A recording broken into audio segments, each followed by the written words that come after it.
It's a great honor to welcome our next speaker, Sidi Shams Friedlander. I don't know if any of you are aware of his great works. I would actually have some of his books in my room, so just to have him here is really exciting for myself. Alhamdulillah, I came last time and we connected with his wife and daughter. I'm just going to read a little bit of the biography of Sidi Shams. So, Shams Friedlander was born in the heart of New York City. He's not just an award-winning graphic designer, but an accomplished photographer, painter, poet, and author on Rumi and Sufism. For the last 2 decades, he has been teaching graphic communications in the journalism department of the American University in Cairo. After more than 30 years of research into the world of Rumi and the whirling dervishing, and having documented much of it already into several well-known books, The Hidden Treasure and When You Hear the Hoofbeats, Think of a Zebra, and he wrote and produced and directed the documentary film Rumi, The Ways of Love. Inshallah, we're going to have a great talk on the legacy and the life of Rumi, so we'll start from there.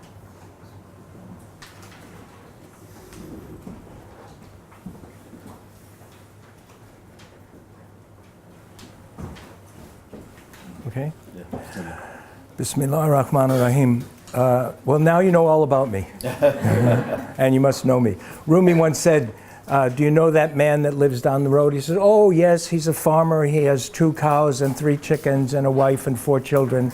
And we feel that we know him, right?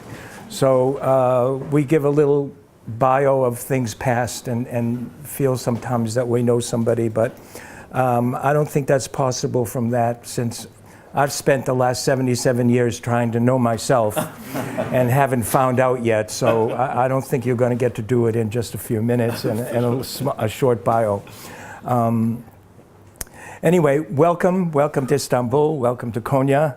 I'll do that in advance. And if you leave yourself open, you're going to have a most wonderful experience.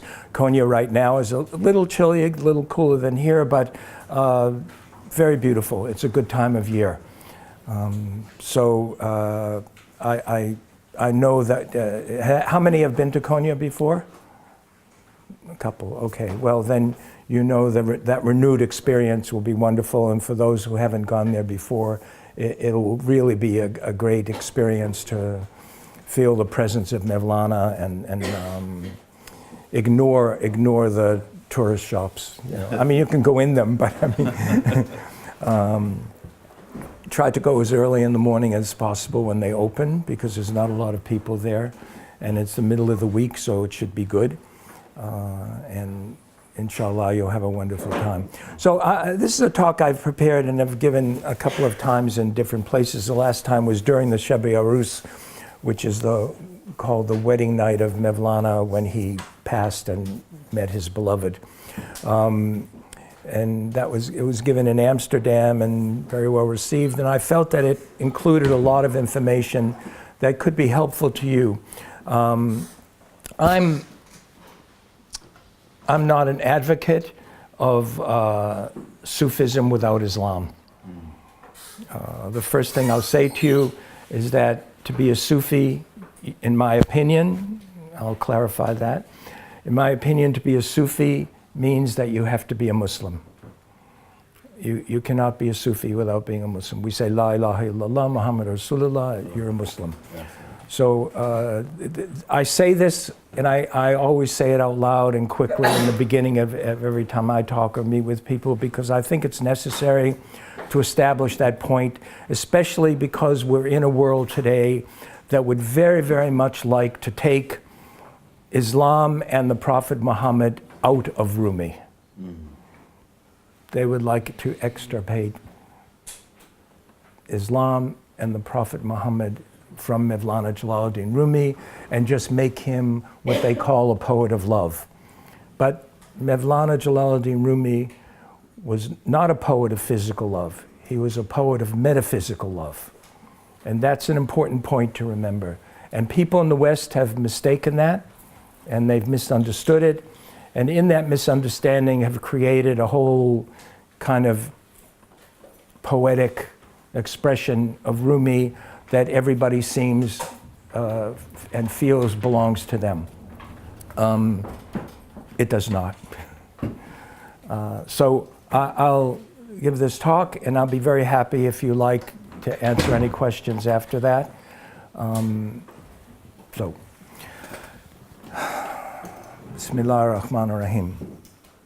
It's 743 years since the passing of the Sufi master Jalaluddin Rumi. The Mevlevis refer to this night as the Sheb-i Arus, the wedding night of Rumi, the night he went to his beloved. Before departing, Rumi said, "Do not look for me in the grave. Look for me in the hearts of learned men." This talk is titled Neutralizing the Earth's Glue. When I read it to a Sufi friend, he didn't understand the meaning, and another thought it meant gravity. But the Earth's glue is that which keeps us attached and attracted to the world. Mevlana Jalaluddin gives us a remedy for this attachment. For more than 7 centuries, the circle of Rumi's listeners have grasped at the hem of his wisdom. He said, "I am neither from the east nor the west. No boundaries exist in my breast."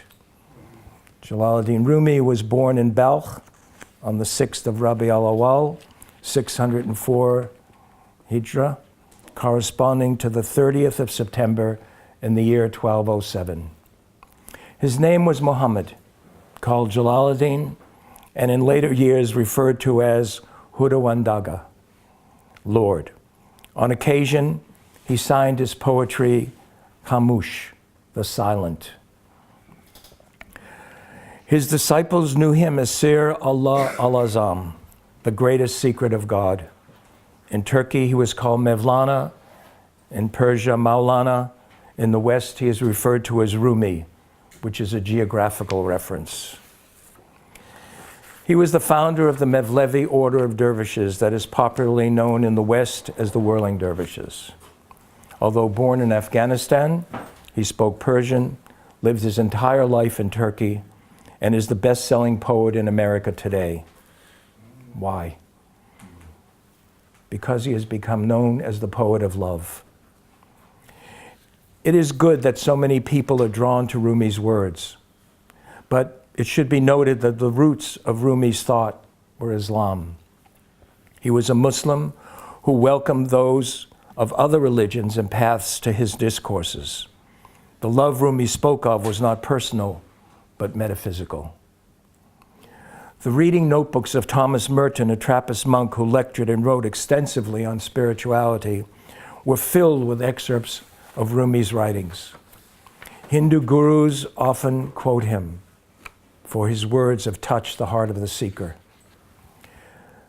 There was a time that all the senses of a Muslim could experience Islam through the entire day. The ear could hear the azan, the call to prayer. The eye could see beautiful calligraphies written on the walls of mosques and other buildings, and see the architecture representing man and his creator. At home, the carpets were woven with reminders of Allah. Flowers and delicious foods could be tasted, and meditative experiences and prayer often brought the scent of the Prophet. Beauty was part of one's day, and beauty also reminded one of Allah. Calligraphers who wrote the Bismillah or ayats from the Quran kept the shavings from every reed pen. They would ask their students to burn these wooden shavings to heat the water that would be used to wash their body when they died. The pen was sacred, and there existed an adab, a special spiritual courtesy for the tools one used in writing the name of Allah. Rumi used the events of everyday life, the fragrance of flowers, of fruit, the sound of thunder and snow, to reveal a way for man to wake from his somnambulistic journey through life. He revealed to others how he experienced the world through his senses. Allah said, "I have placed my signs on the horizons," horizons, plural. Anything outside of oneself is part of the horizons. The sea that holds up huge ships, planes that don't fall, birds that die secretly so as not to clutter the planet, the seasons, the apertures in man's body, his face, a cow whose milk does not mix with blood and excrement, water that descends from the sky onto the earth, that is then nourished and produces food, and the stars in the sky to guide man on land and sea are but a few of his signs. The purpose of the rain cloud, said Ibn Attallah, a Shazali sheikh who was a contemporary of Rumi, the purpose of the rain cloud is not to give rain. Its purpose is to grow fruit. To every animal, Allah gave a protection. Birds have wings and talons. A snake has poison. The porcupine has stingers. The skunk a scent. The gazelle has speed. The lion power. And to man, he gave the zikr Allah, the remembrance and repetition of his name. Are we not grateful for the gifts of Allah? Sheikh Junaid was asked by his teacher, what is it to be grateful? To be grateful, Junaid said, is not to go against Allah with the gifts that He gave you. Helveti Jarahi Sheikh Muzaffar asked, do you cry when you hear the name of Allah? And if you don't cry, why don't you cry because you don't cry? Rumi said, there is no need for words for the one who can comprehend without words. After all, the heavens and the earth are discourse for one who comprehends it. Born as they are from the utterance, be and it is. What need has man for shouting and yelling if he can hear a soft voice? But to bypass words and go directly to the essence of a thing is rare, as indicated by the fact that Rumi left the Divani Shamsi Tabriz, collected poems containing 40,000 lines of verse, the Masnawi, the Mesnevi in Turkish, 25,000 verses in 6 volumes, a collection of his talks, several letters, and 145 documents. The Fihi Mafihi, containing spiritual talks, sohbets, delves into dimensions of Sufi teachings, but is not a continuous work. Rumi's work is a message to save mankind, a forgotten message that the world today could do well to apply. Mevlana casts a light on the understanding of man's responsibilities as a human being who temporarily resides on the earth. The search for knowledge is the responsibility of everyone. A hadith of the Prophet Muhammad states that one should seek knowledge even if it takes you to China. Rumi did not expound theory, but through the understanding of the signs of the horizons, keen observation of everyday life, and Allah's magnitude, one could learn to understand Islam and live according to the laws of the Creator, as taught by the Prophet Muhammad and the true sheikhs. There are both superficial and meaningful aspects of following the Prophet. If one does not eat melons because there is no reference to the Prophet Muhammad having eaten melons, then this is a superficial following. Following the truth and meaning of the Prophet Muhammad is something else. There is a story of the Buddha after he was enlightened. He was walking down a path. His being was effulgent, glowing. He was munawar. A man was walking toward him, was so taken by this light that he asked, "Are you a celestial being or a god?" "No." "Well, then you must be a wizard or a magician." "No." "Are you a man?" Again, the answer was no. "Then what are you?" "I am awake." Rumi said, "I am a bird of the heavenly garden. I belong not to the earthly sphere. They have made for 2 or 3 days a cage of my body."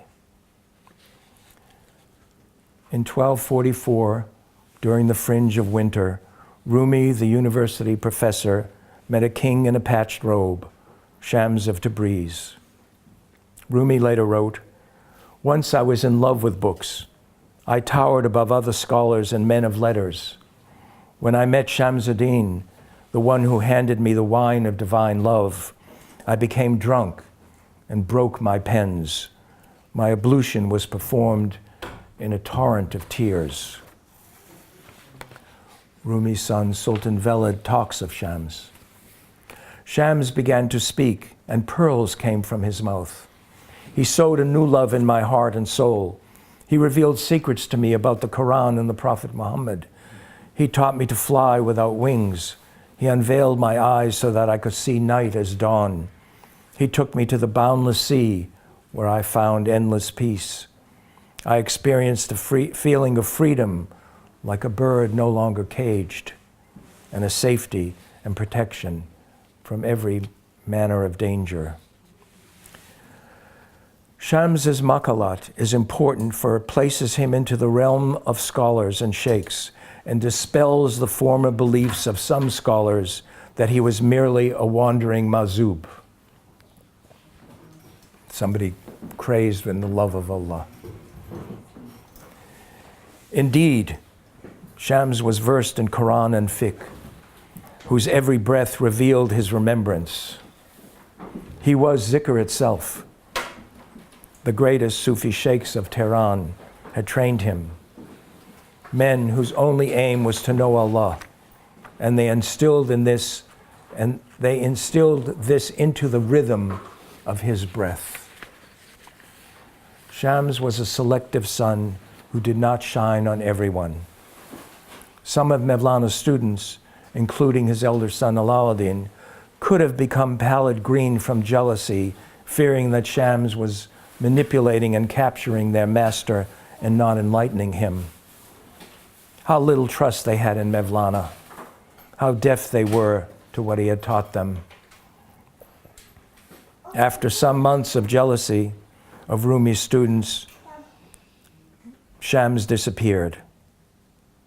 Rumi changed. Grief bit into him like the ice of winter.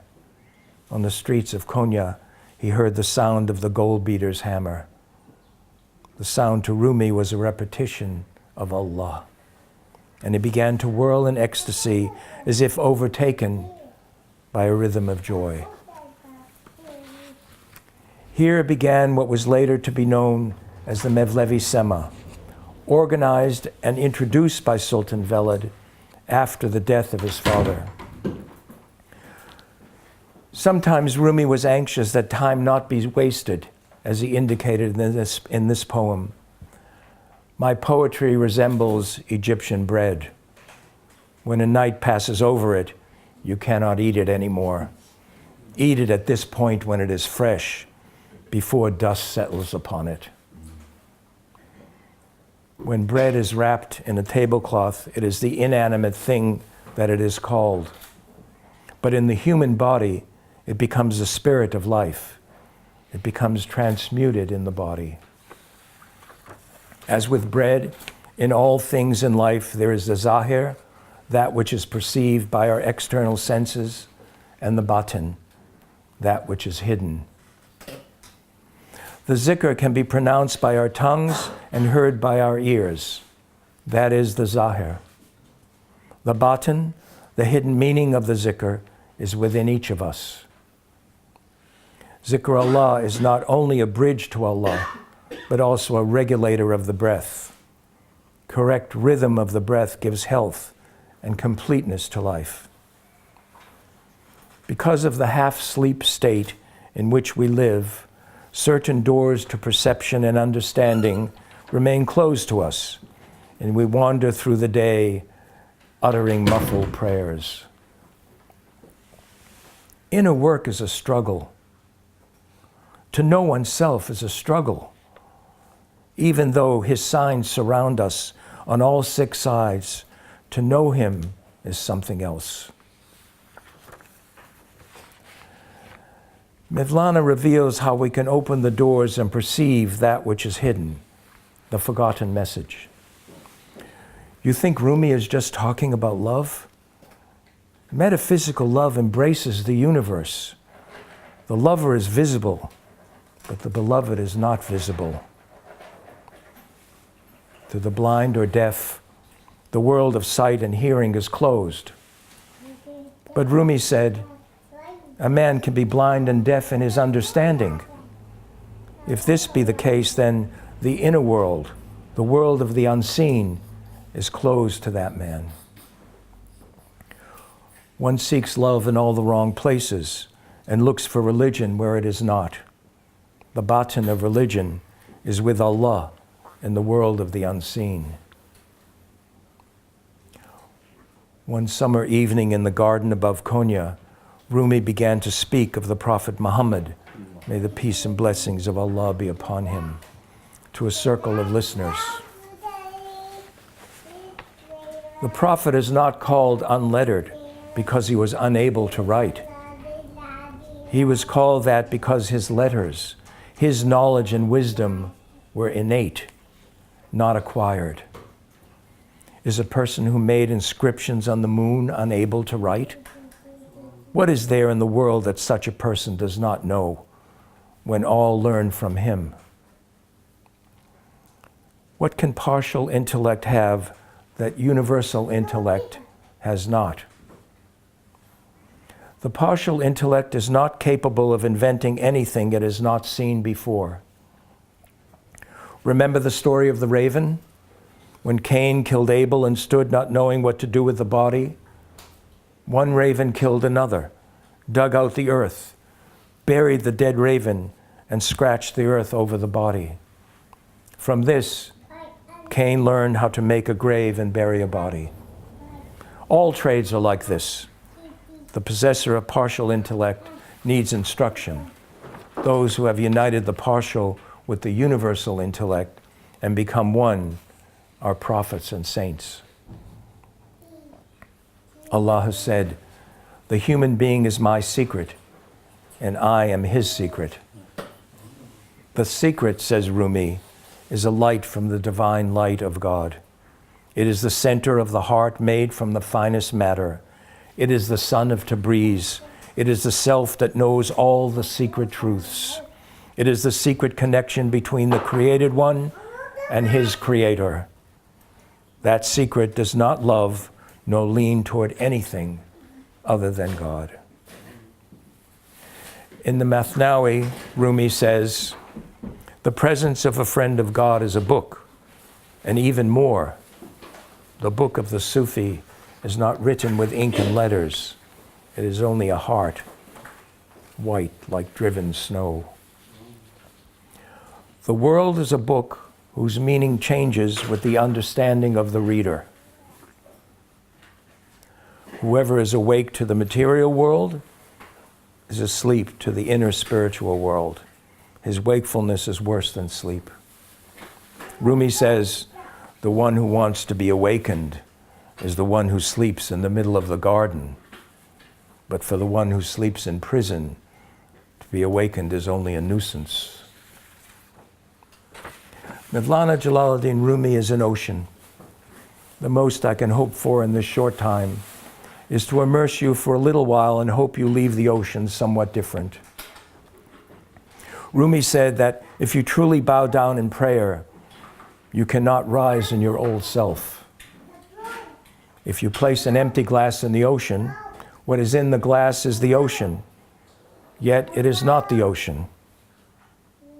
In this double meaning lies the essence of Rumi's poems. The fihi ma fihi, in it is what is in it, are the discourses of Rumi that touched upon deep subjects. These were given in private to a small circle of listeners. They were what the Sufis call sohbets, spiritual conversations. Listen, listen. In each person's spirit will return to his body. In the same way that awareness returns to the body in the morning. At night, everyone goes to sleep. Shoemaker, king, judge, tailor, all the rest. Their thoughts fly away from them, and no thoughts remain for anyone. Morning breaks and gives life to the motes of their bodies. The thought of each one is like a scroll. Flying and running, it returns to each. There are never any mistakes. The tailor's thought returns to the tailor. The lawyer's thought to the lawyer. The ironmonger's thought to the ironmonger. The tyrant's thought to the tyrant, and the just man's thought to the just man. Does anyone go to bed a tailor and wake up a shoemaker? No. For that activity and occupation belong to him, and once again he occupies himself with it. So you should know that in the next world it is the same. This is not impossible, for it happens in this world. Most of Mevlana's verses were spoken in the last 25 years of his life. He read Quran, prayed and fasted, and sometimes went to the hot springs in the Konya area. The whole of nature, flowers, fruits, animals, birds, vegetables, meat, minerals, the seasons, rain, snow, sun, and ice, all appear in the mystical imagery of Mevlana's verses. He was able to compare the condition of nature with the condition of the human being. Life was the eternal sea of God, where one can drown or swim or walk on water. One could learn to walk above all earthly things. In his notebooks, Merton writes about Rumi and Shams. Having been reborn in Shams, Rumi is now reborn in love. He is beyond Shams and beyond all divisions. Rumi wrote, "I am not Shams of Tabriz. I am pure light. Beware if you see me. Don't tell anyone that you have seen me." We are out of touch, separated from the truths presented by Rumi that were more common in his day and foreign today. How do we reach back and grasp the essence of the past and understand Islam in the contemporary age?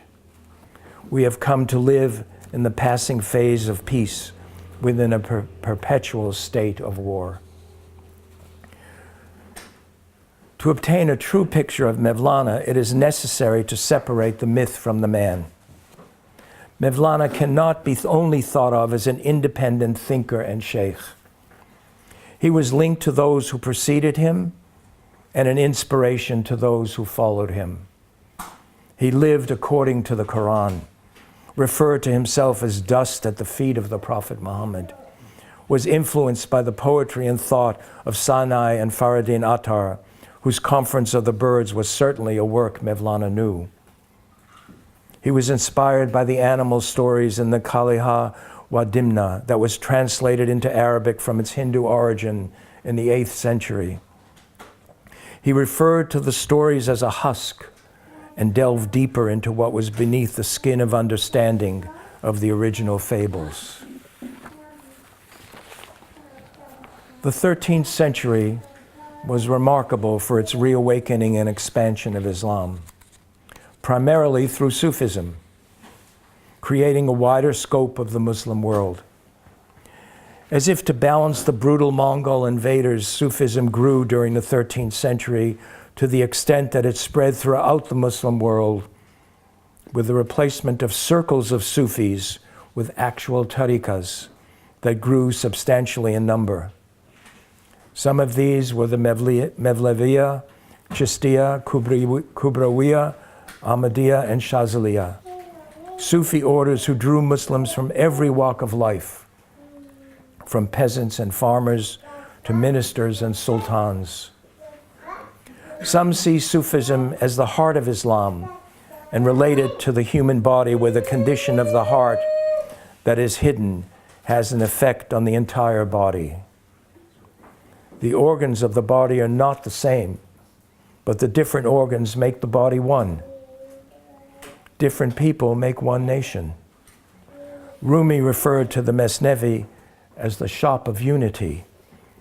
Mevlana Jalaluddin's teachings from 700 years ago is a cure for today's problems. We are all connected. The rhythm, The beat of every heart is the same. We are the heirs of Jalaluddin Rumi. How will we treat this inheritance? Will we squander it among those who have been deceived by the world? Argue its validity with scholars in classrooms and tea houses? Or will we feed yearning hearts, enhance the intellectual desires of youth, and fill the gap of disappointment of those who have reached maturity and seniority and are still empty? The history of Mevlana can be placed in the history books. But the essence of Mevlana's teaching, his zikr Allah, his meditation on Allah and the virtues of his Prophet, constant remembrance, gratitude, and adherence to the examples of the Prophet Muhammad belong in each and every heart. Muzaffar Effendi is talking. Read the books, and perhaps Allah will reveal to you what is not in the books. Rumi lived in the 13th century, but his message is for all time. Can you make an exegesis of the Mesnevi? To understand the works of Mevlana Jalaluddin is a struggle. It is not a coffee shop where you drink your fill, chat, and exchange stories, then leave. Each verse of the Mesnevi is a teaching and a love letter. How do you read a love letter from Mevlana Jalaluddin? Words and thoughts born in his heart, mingled with his breath, scratched with ink on paper. Who will read this? Will your tears fall to the paper and cause the ink of words to flow into a drink of meaning? Will you first sweep your heart of the dust of the world so there is space for Rumi's love letter to you? Will you sit in a clean, quiet place and open yourself to the Shaykh who sits before you? Inshallah you will. Assalamu alaikum.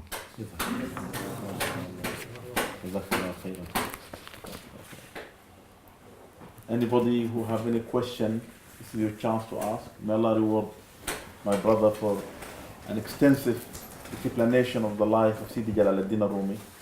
And as he says, in the world today, among the Muslim Ummah, people like Jalaluddin Rumi are being confused to people maybe who has driven themselves away from the regular path, traveling to Allah subhanahu wa ta'ala. And this is because we live at a time and a place whereby Sufism and Tasawwuf has been seen by the eyes of many is not the norm. It is the extreme, whereby people who have chosen to deprive themselves from the pleasure of this world in sitting in khanagahs and zawiyas and masajid all over the place, have lived and chosen a life that the Prophet ﷺ has shunned himself and he did not want. And therefore it is all an innovation and it is something that is brought by man, not by the Prophet ﷺ. But little they know, the life of Sufis like Jalaluddin Rumi, exactly like the life of Muhammad sallallahu alaihi wasallam. Exactly. Because if there is a Sufi really who lived, what's a Sufi? A Sufi, according to the greatest scholar of Islam among the Tabi'een, Imam Junayd, man safa qalbuhu lillah, the one whom his heart is being purified for the sake of God. And there is no greater heart to be prepared to be in the position a human could be with Allah than Muhammad sallallahu alaihi wasallam. Only last night when I said to you, his journey by night was not by his choice, but he was chosen for it.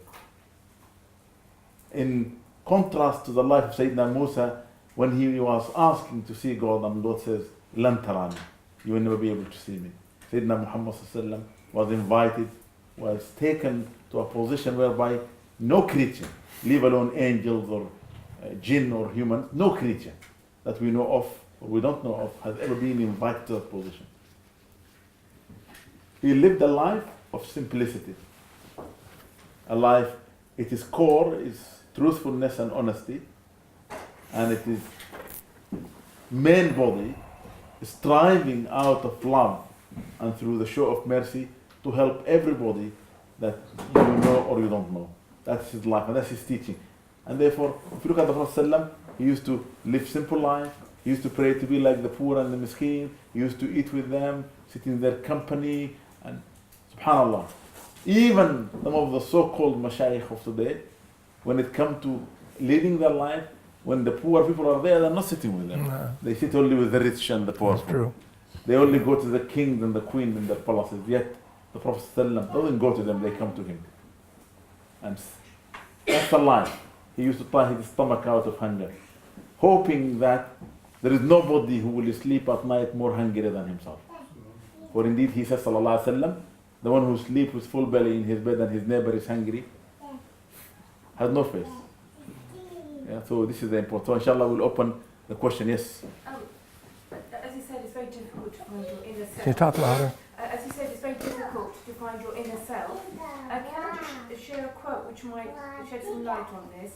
That we are not human beings experiencing a spiritual life, but we are spiritual beings experiencing a human life. Indeed. And I think I always thought myself as a human first before a spiritual. Indeed. So I just wanted to share that with Thank you. you. Did you have your thoughts on that? Yeah. Well, the world has become a magnet that has taken us into another direction. You know, Allah has shown us the illusions, right, in His signs, His hints, right, illusions, and we have changed that into illusions, an imaginary thing, and we follow the illusions, the imaginary idea of life rather than the hints that Allah has given us to how to live. In Arabic that you know so well, Ya Sheikh, the word Adam, Aleph, Dal, and Mim, right, represent man standing in prayer, Aleph, Dal, sitting in prayer, and Mim, in sajda. So in the name of the first man, the first prophet, Allah has given a hint as to how to live a good and happy life, to pray. Right?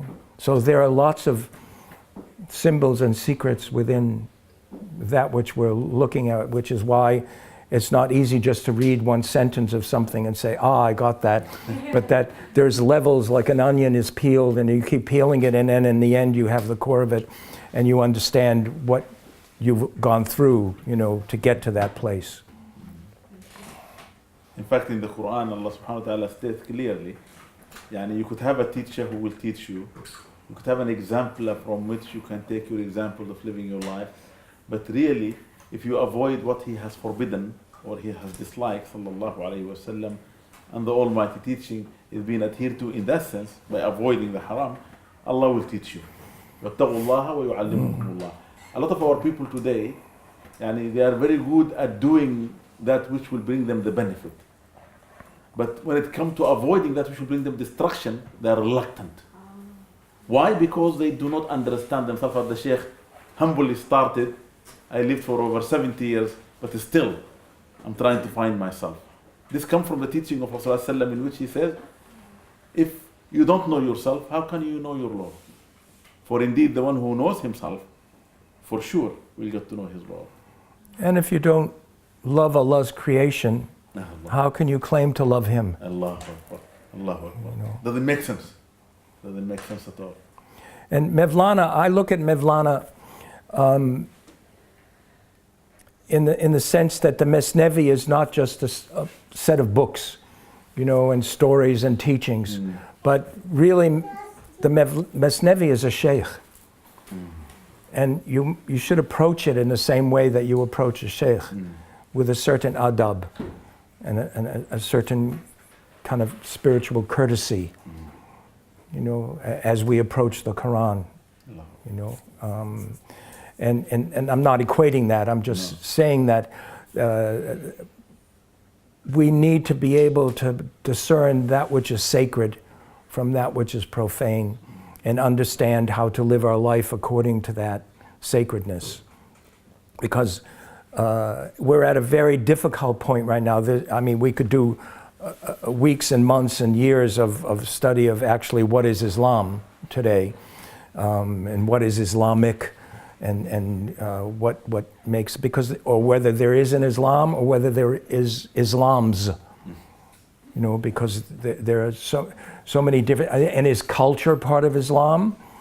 You know, if Islam is a religion, we have to define that religion, but then is culture part of that? You know, what is Islamic art? I'm very interested in art as an artist, and I'm constantly thinking and probing and trying to understand what is it that makes Islamic. Like Christian art is Christian art. It's very simple. That which denotes a Christian kind of religious situation, we call Christian art. Easy. But is Islamic art somebody who's a Muslim that makes a painting?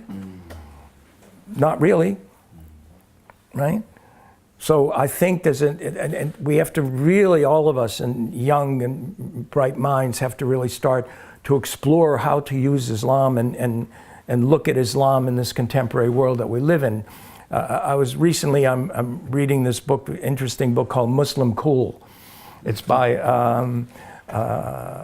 woman in New York University Press did it, and she looks at hip hop and religion, you know, and we find now a situation where in America there are black hip hop artists that are Muslims, and there are other black Muslims that are not hip hop artists that then object to their manner in which they express themselves regarding Allah. For example, if there is a DJing and he's scratching la, he's going la la la la la la la la la la la la la la, and some people would get up and leave, you know, and others would say, hey, this is an opening.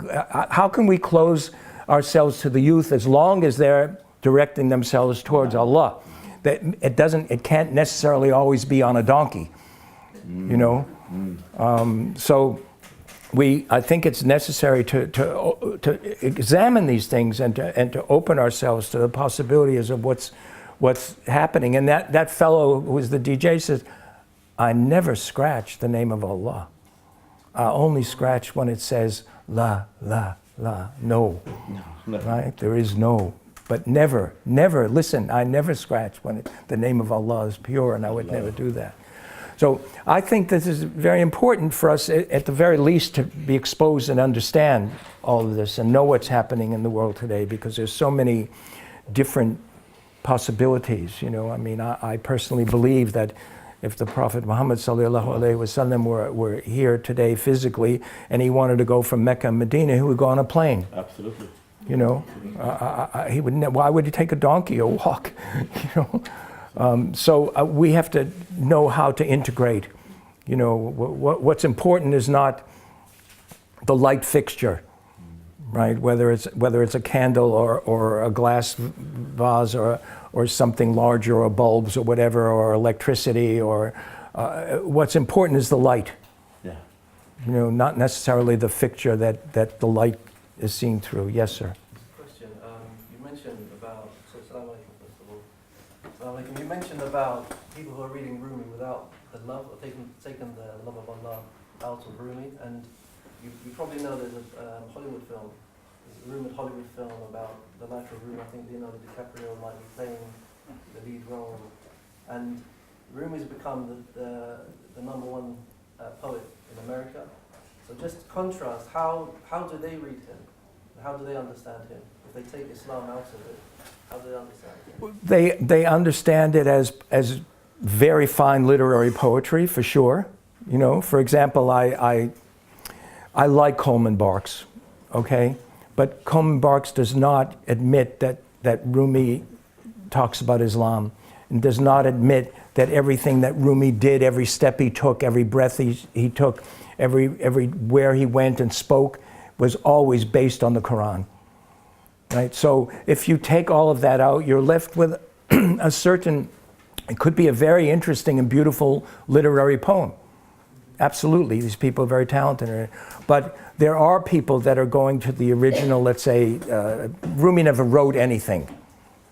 He dictated, and all of what he what we see as written word is something that was dictated to somebody else and written down. So I believe we have to do is realize that there in the West, I grew up in the West, okay? And you all, we call the West, whether, is there a West and East or whatever, but just for that. But we always felt that in the West that we invited all of these Eastern gurus and sheikhs and rabbis and people that came from all over the world, when a certain energy, spiritual energy, moved from the East to the West in probably the 60s, let's say, and 70s, more profoundly than at any other time before that, although there were people that came before. But we always wanted to adjust what was given to us to comply with our life. In other words, oh yeah, well, I don't have to do the prayers, right? Because I'm American, right? So I can leave that off and I can take the good stuff like Sufism and meditation and things that make me feel good, right? But I don't put the time and energy and effort into the reality of it. And so I think that's what happens. We're left with a bit of a husk, you know, and it may be a beautiful poem and it may touch somebody, you know, and you may want it on your shower curtain, you know, I don't. When I was in Amsterdam in December and talking about the same subject, there was a question and answer period and somebody at the end said, well, I disagree with you. And I said, well, I wholly agree with the fact that you can disagree with me. That's really fine. And he says, where the young people today are not interested in religion. We're interested in technology. We're interested in the internet. We're interested in IT. We're not interested in religion. And I said, that's good. For myself, I'll continue to pray to Allah. But if you wish to pray to Apple, you're very welcome to do so. My question is basically Rumi's literature, the books, whatever that are available, is that accessible to people who are at our level who haven't got the in-depth knowledge to understand it? Because some of it's quite very in-depth and detailed and deep.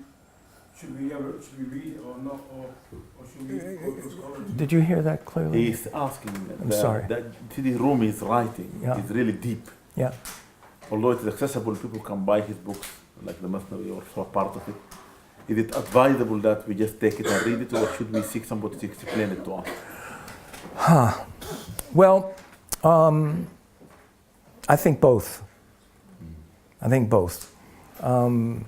We can certainly be inspired by something we read or hear or see, and someone who,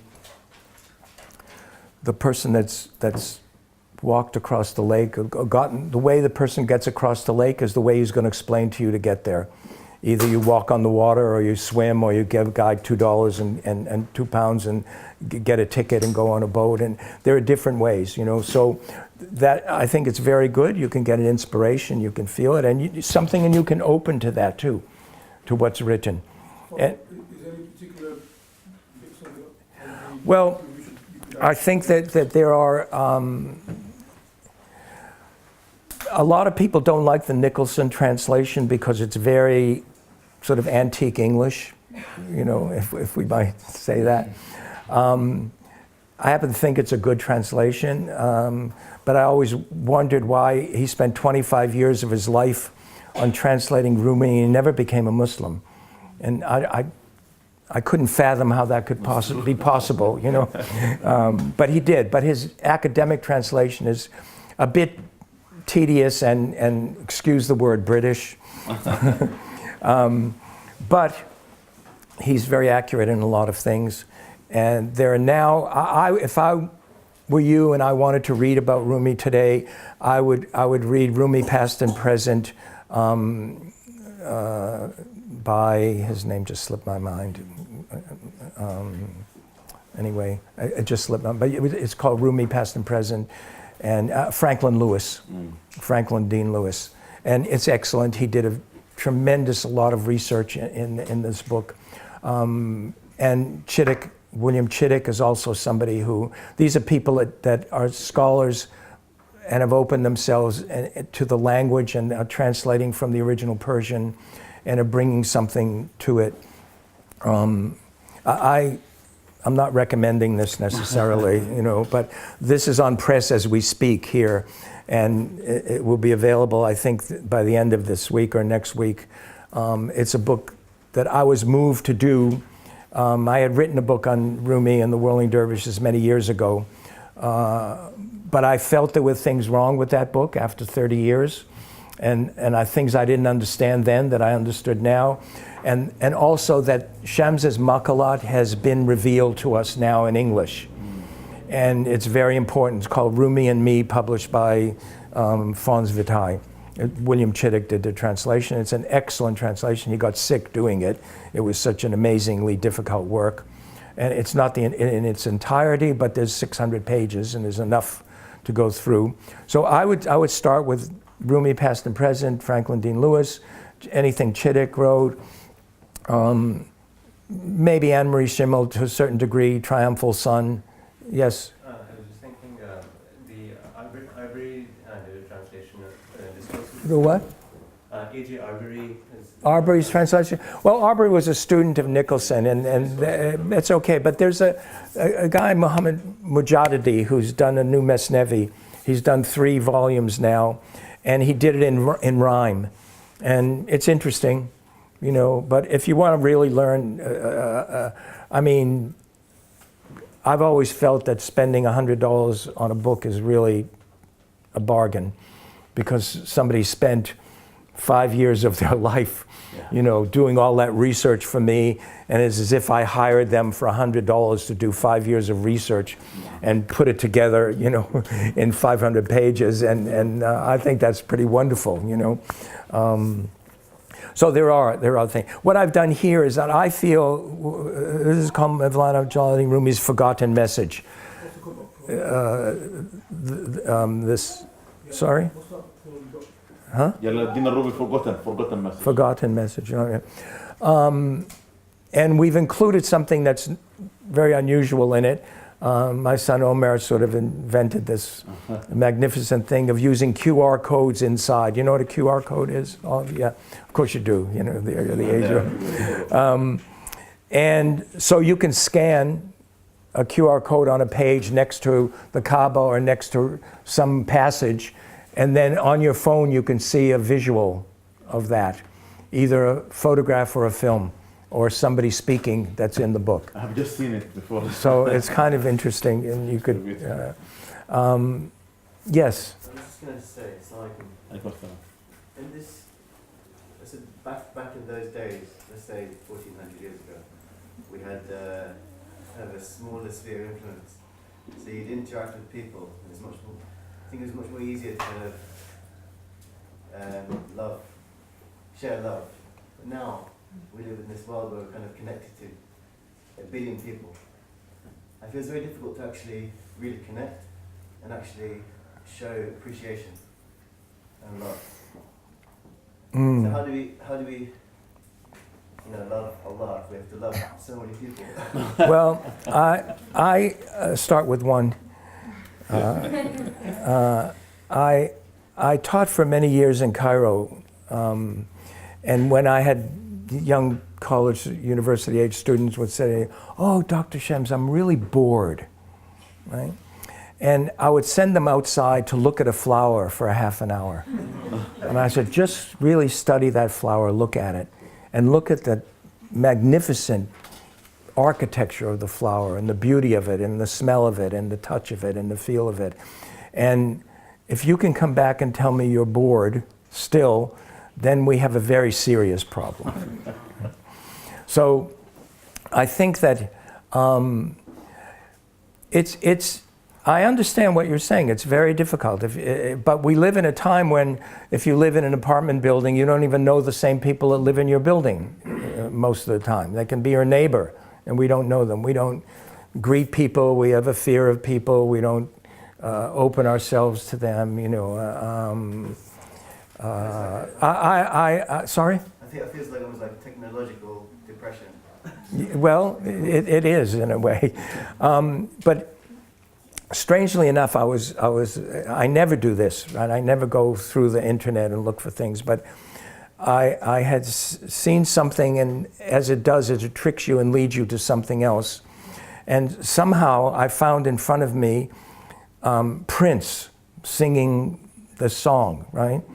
And I must say I had never heard Prince or seen him, so it's not my generation. It was Bob Dylan and Leonard Cohen were my generation, so I you know. But I stayed with it for a few minutes. He was ending the song, and then he just looked out, and he was very pleasant and very sort of, I felt he was kindly and soft-spoken, and he sang well, and he just looked out and he said to the vast audience, very, very large, he says, "I open my heart to you, and maybe you'll open your heart to me." And I said, wow, it was beautiful, you know. So that's a way, you know, if you open your heart to someone, they'll open your heart to you. I feel as well, it is, you're putting the whole thing on the whole world. That doesn't have to be the whole world, it has to be you and those who are closest to you.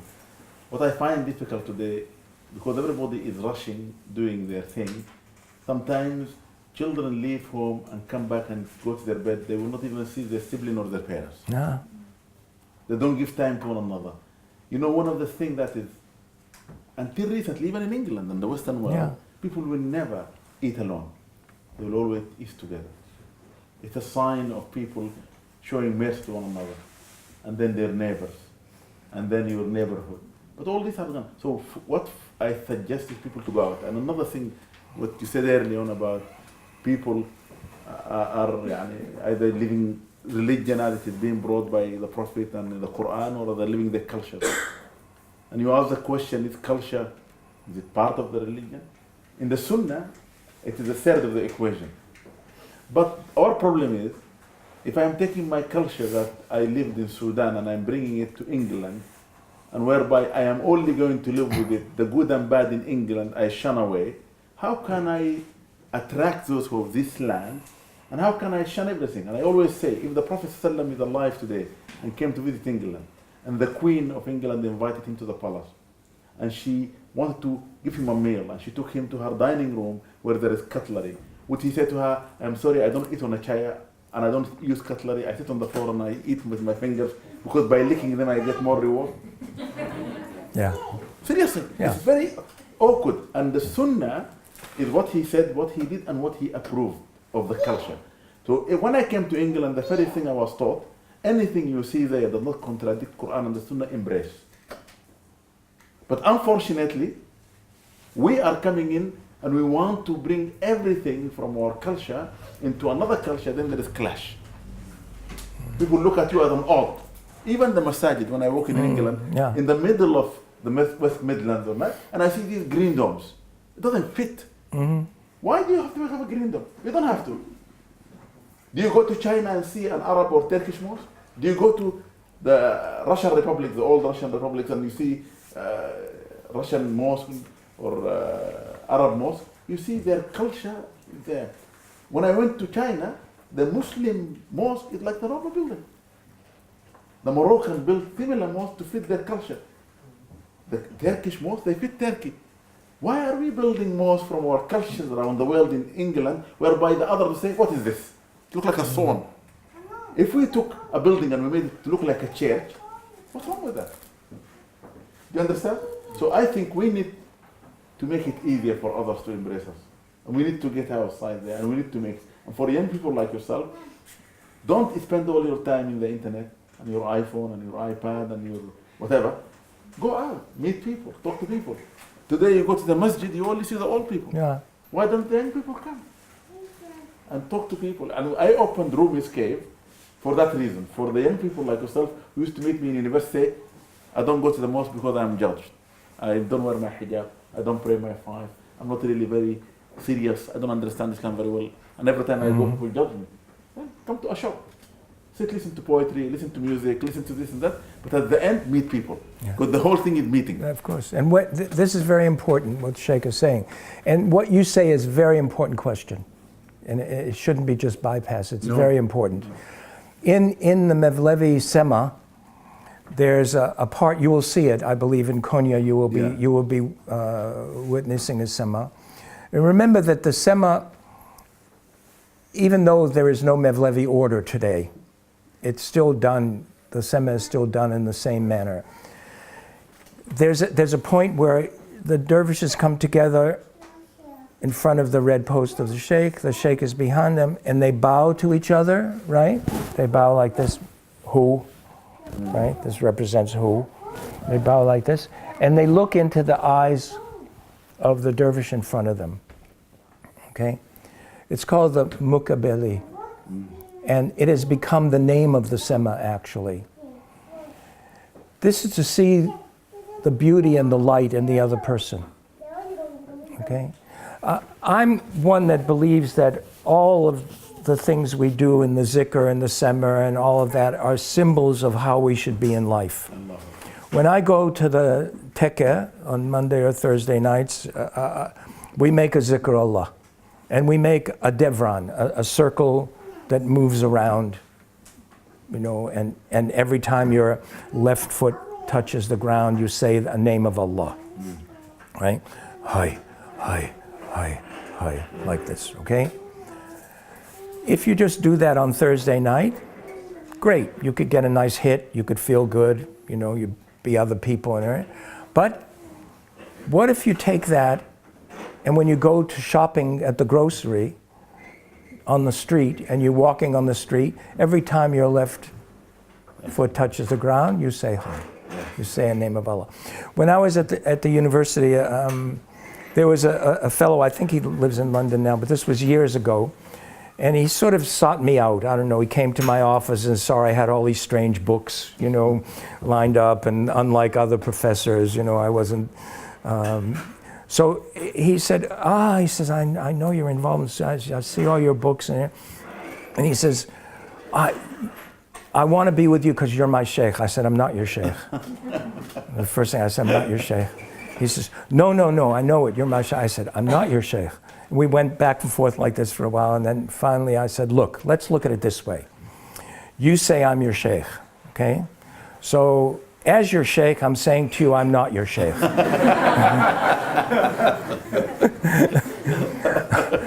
I said, but I understand that you're interested, and that's good. And I said, look, let me share something with you. I'll tell you everything that I know in 10 minutes. And then you don't have to climb these 5 stories to come up to my office anymore, right? You can just go on your own. And he said, you can't. I said, yes, I can. I said, I'll tell you what I know. La ilaha illallah, Muhammad Rasulullah. I said, I know that.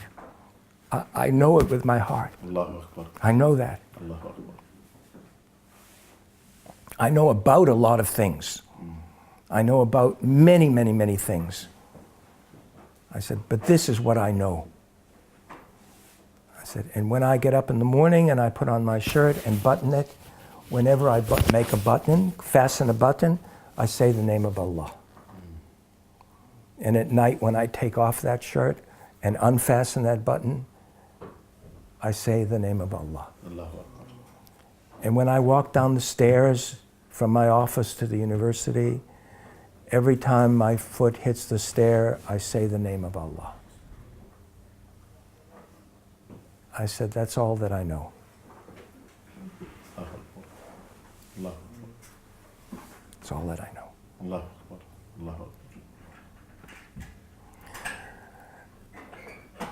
If you reduce your life to the simplicity of one-on-one for the time being, and that one-on-one should begin with you,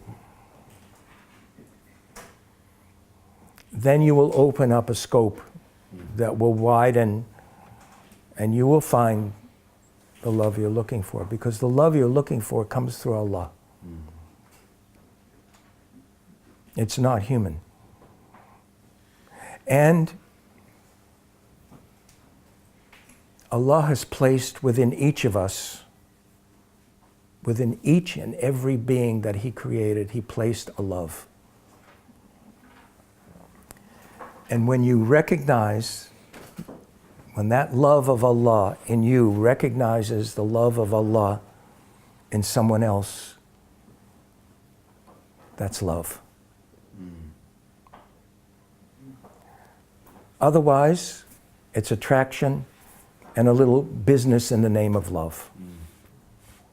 And it's temporary, and it doesn't last, because both men and women, we get older, we look different, we have wrinkles, we have gray hair, you know, we don't look like we looked when we're 30, but when you're 30, you don't believe you're ever going to look any different.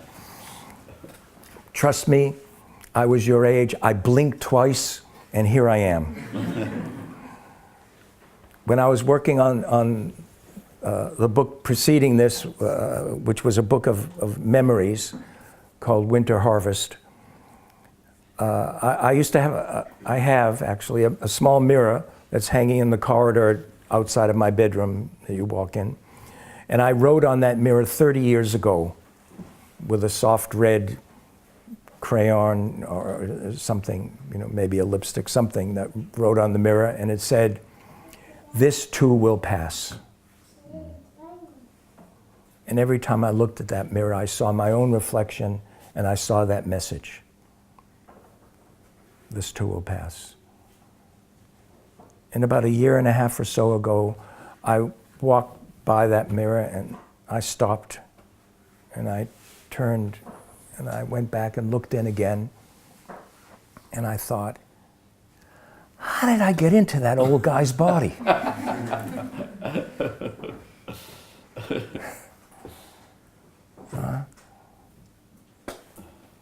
Life is a process. You know, it's cyclical. We come and we'll go. Nobody ever didn't leave. People greater than we will ever become have come and gone. So we're here. It's a temporary residence, and we're here for a purpose.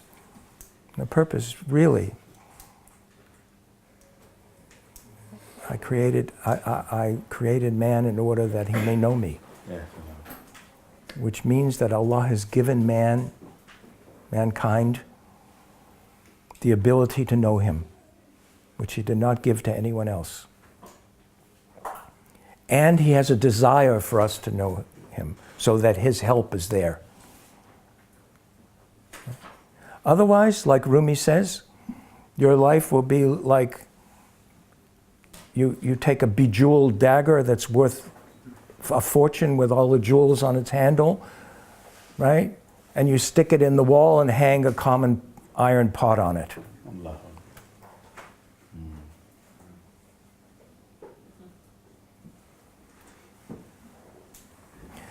The last line in this book from Ibn Attallah. The part of your life that has gone by is irreplaceable. Irreplaceable. And that which has arrived is priceless.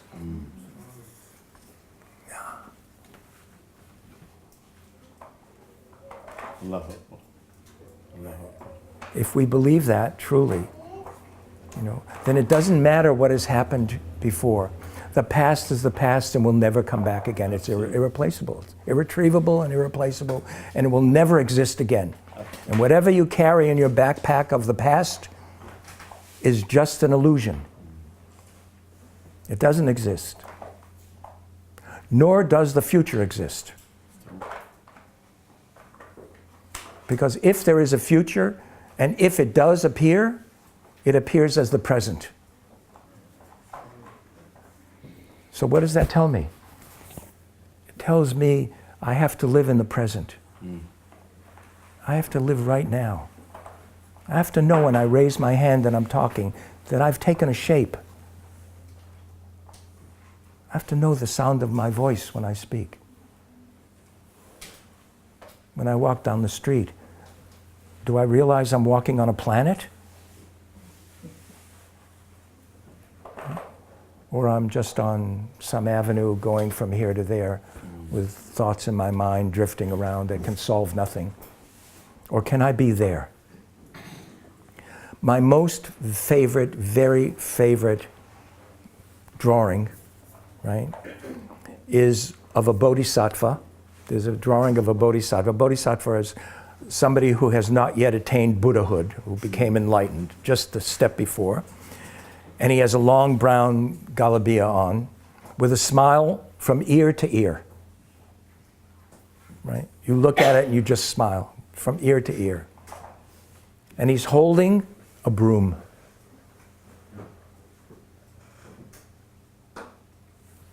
It's wonderful. It tells us that what we do in life is not important, but how we do it is important. Whatever we do, whether it's being a nuclear physicist or sweeping a floor, if we can do it and be present, then the accomplishment of what we want to do, sweep the floor, will be swept, but we will also grow inwardly. In the Quran, it says to pray. But it says to remember Allah, to make zikr Allah a lot, a lot, a lot. It doesn't say to pray a lot. It says pray 5 times a day. Pray, it says to pray. But it says to remember zikr Allah all the time, while you're standing and sitting and sleep and lying down and walking and turning and... No.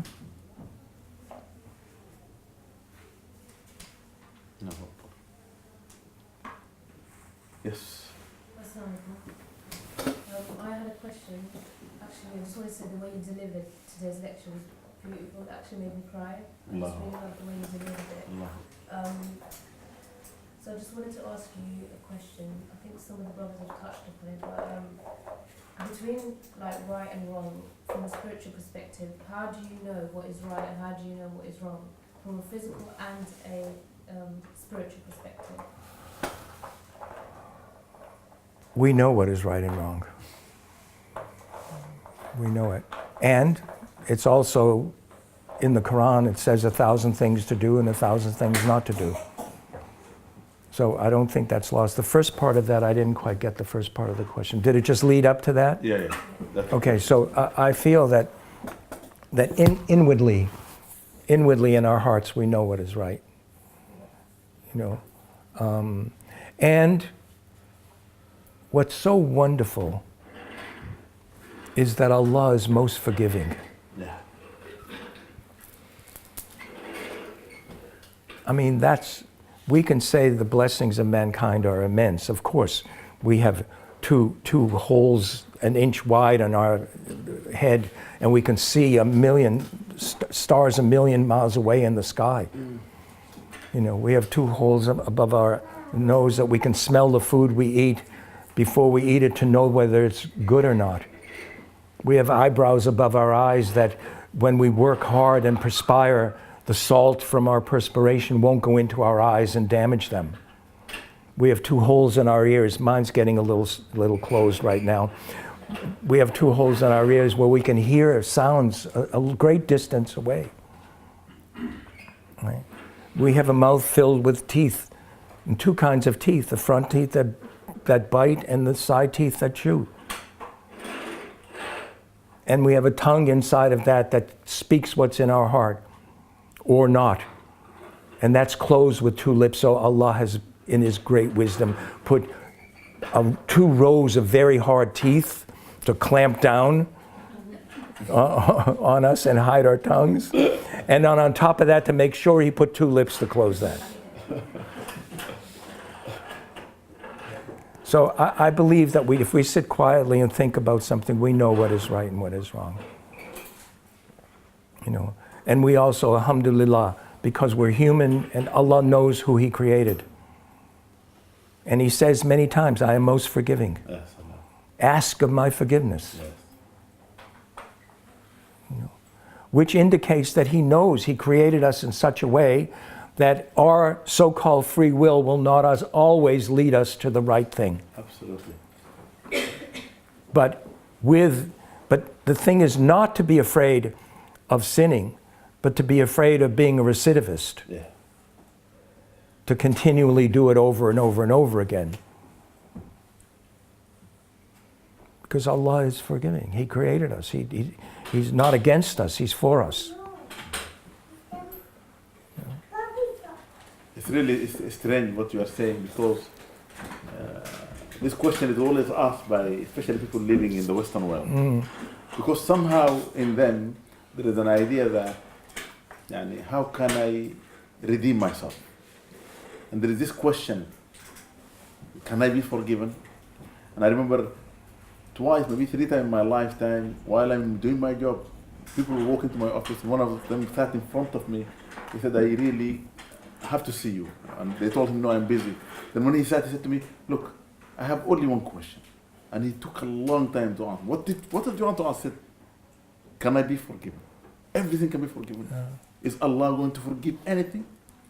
And little he knew, Allah created us to forgive us. The Prophet says, if you don't sin, Allah told him, tell them, O Muhammad, if they don't sin and commit sins and realize their mistakes and turn to me and repent unto me by asking me to forgive them, I will banish them and create others who will sin, Yes. asking me, then I'll forgive them. Yeah. Then the man, I said to him, what did you do? My brother said, I killed somebody. And he cried. He's a big man. I never heard someone say, I killed somebody. I looked at him like that, I said to him, can I tell you something? He said, yes. I said, wipe your tears and feel very happy. Do you know Allah? He said, I think so. Because I believe in him. So I said, okay, that's a very good beginning. A man, the Prophet told us about 1400 years ago, that he is a killer. He paid money to go and kill people. This is his job. And he killed 99 people, and then he was seeking repentance. And then when he went to a place whereby they told him repentance might be there, he asked the sheikh or the scholar, can I be forgiven? He said, what did you do? I said, I killed 99 people. He said, no, you cannot be forgiven. He killed him. And then he still have in his heart the intention to find somebody who can tell him a way of forgiveness. So he left the little village. A mile or two, he passed away. That's short distance. When you die, and this is for all of you to be aware of, especially living in the West, because we don't have that cultural understanding of how to live our life at the time of death. The angel of mercy and the angel of death come. Although you see sometimes in your Hollywood movies, they do that. Seriously, Yeah. Allah inspires them to teach you otherwise. The angel of mercy come, the angel of death come, and subhanAllah, when they come through to the soul coming out of the body to take it away, the body is lying and the soul is outside. They look the same. This is spiritual and this is physical. In the case of the good soul, the angel of mercy takes it. In the angel of punishment, they will take the bad soul. The good soul, the heaven's door will be open to it, and the malaika will make salawat and seek forgiveness, and Allah will forgive that soul and be given a pure place in barzakh. But the other one, it will be cursed, and the malaika will be cursing it, and all the doors of heaven will be shut, and Allah will curse it. Be put in a place, in a position in the barzakh. May Allah keep us away from that. But that man who died, when the angel came to quarrel over him, the angel of mercy said, look, how can he be shown mercy? He just left. Oh, sorry, the angel of punishment. He just left and killed somebody. The angel of mercy said, no, but his intention to go and find mercy. Then Allah addressed them, and in a long story, Allah subhanahu wa ta'ala says, measure the distance. If he's close to the place he's going, then he's forgiven. Yeah. If he's close to the place he killed, then he's not forgiven. But then because Allah is loving, Allah is wadud, and Allah is really wadud. That name, people don't understand the name of Allah. Yeah. Prophet says, تَخَلَّقُوا بِأَخْلَاقِ اللَّهِ, conduct yourself by the conduct of Allah. People like Jalaluddin al-Rumi, only they understood Allah because they understood His names for dhikr. So, wadud is absolutely a beautiful name, and I'll tell you a little bit later on about it. But subhanAllah, Allah through His mawadda to him, and He knows this man loves him, he wants to find him, He moved that village closer. When they measured it, it was closer than where he killed. And both angels knew, and he is forgiven. So I said to that man, look, you killed one person. Yeah? He said, yeah, wallah, I killed only one person. I said, no, I'm not the police, not the FBI, I'm just saying, you killed, I said, I just killed one person. I said, okay, Allah will forgive you. We don't live at a time whereby you are given these kind of questions. And so don't make it difficult for yourself. One good news from Prophet ﷺ, he said, Ya ayyuhan nas, not all you who believe, or all you Muslim, all mankind. Tubu ila rabbikum fa inni atubu ilayhi fil yawmi adha. Do turn to yourself to your Lord in repentance, for I turn to him every day 100 times. Each one of us is being instructed by the Prophet ﷺ, whether you believe or not, every day count astaghfirullah 100 times. And I tell you, this is the best thing you could do for yourself. And leave the rest to Allah. Avoid deliberately repeating. Yeah, that's it. There was an old man who was walking in the desert, and the angel of death came to him and said, it's your time. And he said, look, the desert is so vast, I'm heading for this town close by, and my galabiya is very old. If you take me and leave me, it may be months before someone finds me. My galabiya will be torn from the wind and the sun, and my body will be exposed. And let me go to the next village and come back in 3 days with a new galabiya, and you can take me. Galabiya is the garment. Yeah, it's a long gown. Yeah. So he said, okay, come back in 3 days. He gave him permission. And he went. And in 3 days he came back, and he had a new galabiya on, and the angel of death took him. And as it turned out, it did take several months before people found him in the desert. You know, it was a long, vast, lonely place, and they came across his body, and his galabiya was indeed torn by the wind, and the sun had shredded it, and parts of his body was exposed. But they found on his head another cloth that was wrapped. And they took that out and saw that it was very clean. And so they wrapped him in this, and they buried him in this cloth. So it's the desert Arabs and many Muslims started to wear an emma, right? Called an emma. It's a wrap, wide white wrap, that really is their shroud. And they carry their shroud on their head every day to remind them that there is death. Now, unfortunately, there are many Arabs who don't even wear the emma, and even those that do have lost the real meaning of what it is. Absolutely. But to remember your death is part of life. Not in any morbid way at all, you know, but in a way that like for Mevlana Jalaluddin Rumi, he never thought he was dying that day in December 17th, and you know, he just felt he was going to his creator. That this was a journey he was going to, and my sheikh once said to me, you know, like when he was very close to dying, he said, Shamsi Baba, I'm going on a journey. That's it.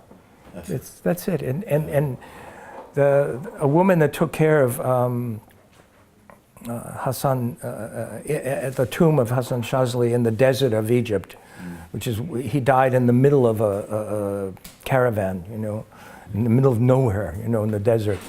And there's a wonderful shrine for him now, and this woman took care of that shrine for years and years and years of her life. And she was dying when she was old, and someone came into her room, and she said, don't cry. She says, I'm just going through one door into another. Allah. Yeah.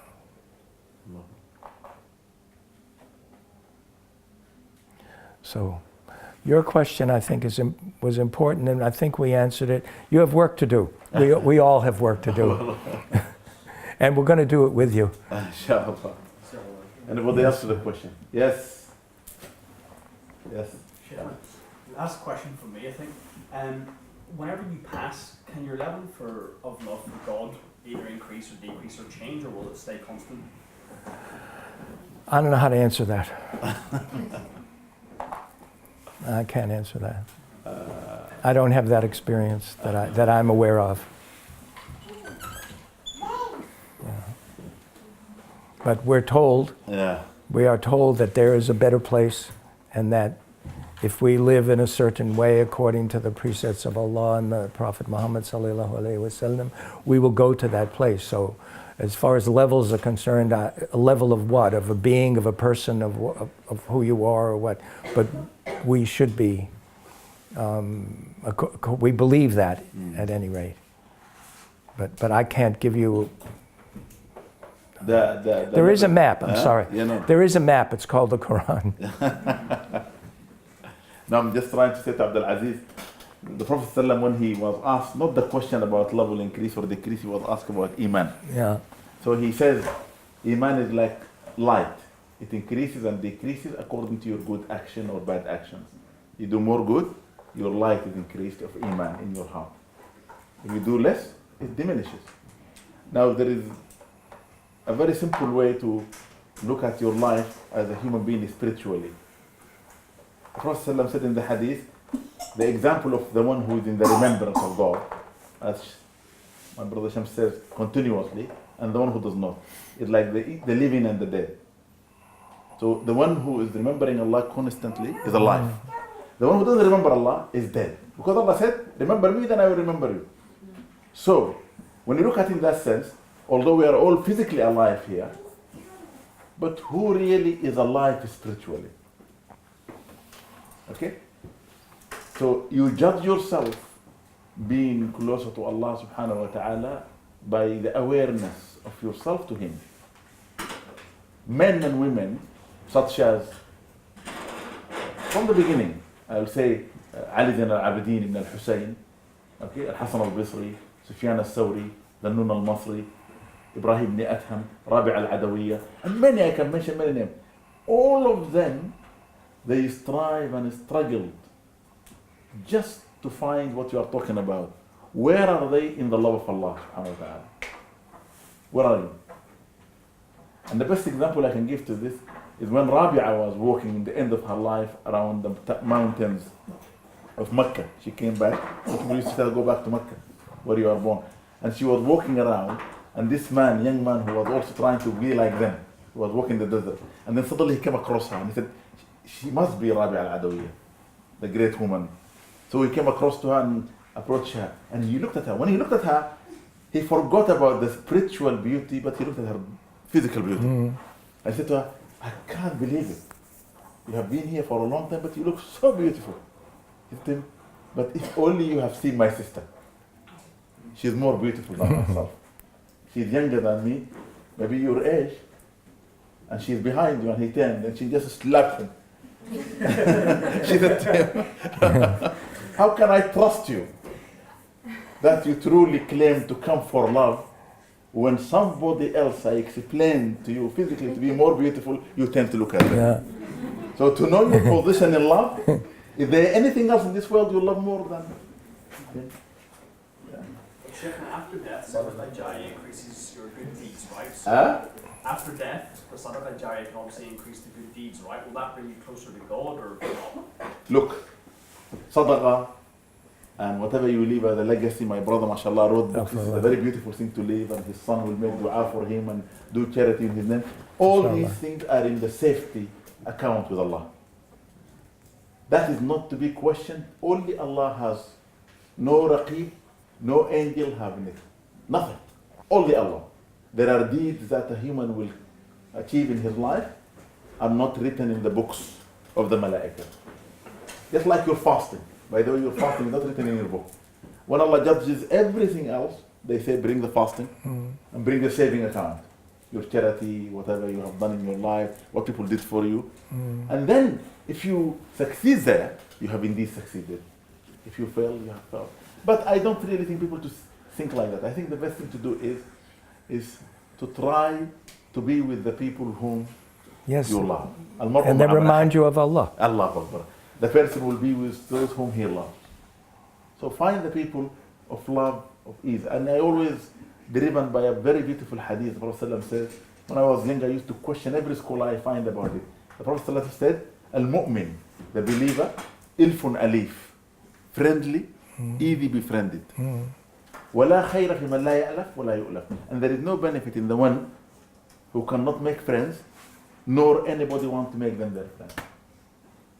So you should strive and struggle to get to know people. When the time the Prophet came to Mecca, to Medina, sorry, as I said last night, all the people of Mecca who came, they are believers. But the people of Medina are not believers, all of them.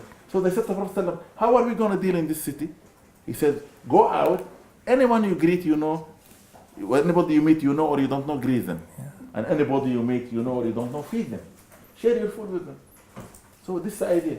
And through that, when you love people, you love creatures of God, you love creation of God, you just, when I came to Britain in the 70s, our generation, our people there, people like Yusuf Islam, Abdul Latif White Man, Abdul Latif Salazar, we were all together. And I said to them, I love what you do. And they said, look, we are trying to run away. I said, because I hear some of you, you are in love with nature. I heard someone of them said, I want to hug a tree. And I was really so happy. Yeah. I said, that's why we were brought up. No? Everything Allah created, you should love. If there is a way to hug a tree, hug a tree. Why not? Out of love to what Allah has created, out of beauty. The teaching of the professor to his student by going out and looking at a flower is the best thing. You could have said to him, forget it, you silly little young man. Just go and concentrate, you are just spoiled. Huh? And that was not really teaching anything, but by saying to him, go out, you are bored, look at a flower. And if you are bored when you come back, then we'll think there is something serious we can deal with. But there's nothing serious. What do we have in the West to worry about? Look at the people across the border here in Syria, who were yesterday living in peace and dignity and honor, and today they're begging in the streets of Istanbul. We need to thank Allah. And the number 0 is a whole number. It's considered a whole number, 0. But it has no value. 0 has no value. If you put it next to a 1 and you put 2 zeros next to a 1, you put 3 zeros, it indicates, an indicator. It indicates this is 10, this is 100, this is 1,000. Right? So it's an indicator. Allah does not need us to remember Him. He has no need for us to do zikr Allah. We need that. Right? And the effect that we see on ourselves by the constant zikr daim, the constant remembrance of Allah, becomes an indicator. And we will see how we are, how we feel, how we look, whether there's a light from us. Someone might say, there's a light coming from you today, you know? And the zikr Allah becomes an indicator. You know, it's not a necessity for Allah. He has no need for that. You know, so we can see very visually by ourselves our level, in that sense, spiritual level, alter, and how we feel, if we feel differently when we sincerely say the name of Allah and call upon Him, as when we don't. So there are indicators in life that we can then acknowledge. But it's almost, I don't like to use this, it's almost like a game that you play with yourself, you know, that you have to, if you want gold, okay, there's nothing wrong with gold, but you have to mine mine the gold from the earth. Yeah. And you have to deal with all the obstacles in the earth to get the gold. Tree trunks and stones and rocks and whatever else is earth is there. And you must remove all of that before you can come to the goal. So if you don't want to do that, then it is possible to get the gold. Allah can make a gift. But it's not correct to sit around and say, well, I'm not going to do anything, I'm just going to wait for the gift. Right? Because it may not come. I mean, He has the ability, of course, to raise anyone at any moment. You know, but He's also given us a means that we can participate in that ourselves. And I feel it's very important that daily participation through, among other things, basically the 5 pillars of Islam. Allah. You know, this is our daily participation. You know, some of it, of course, is, I mean, there's some things like Hajj which occurs once a year, but there are many parts of it, of the pillars, that occur every moment. Remembrance. You know, zakat. I mean, we'd give a zakat every year, but what about giving zakat every day? Yeah. You know, You know, we don't have to wait till the end of the year to give something to somebody who's in need. You know. In fact, there is a fatwa. You can give the zakah for people who are in need of next year now. Yeah, that's right. In fact, some scholars say you can give 2 years in advance. Yeah. You don't know the future, but you are so generous, Allah is going to be generous to you. Yeah. Yeah, alhamdulillah. And Allah will provide, Allahu Akbar. Yeah. Allahu Akbar. inshallah. Yes, Amina, time is finished. Then we just like to really thank our speakers this morning, now we're just going to have some time to make our wudu. We're going to be praying in the mosque opposite. After the salah, we can all just gather in the courtyard, and then we'll give you instructions of how we proceed with the rest of the day. But if you could all just give a round of applause for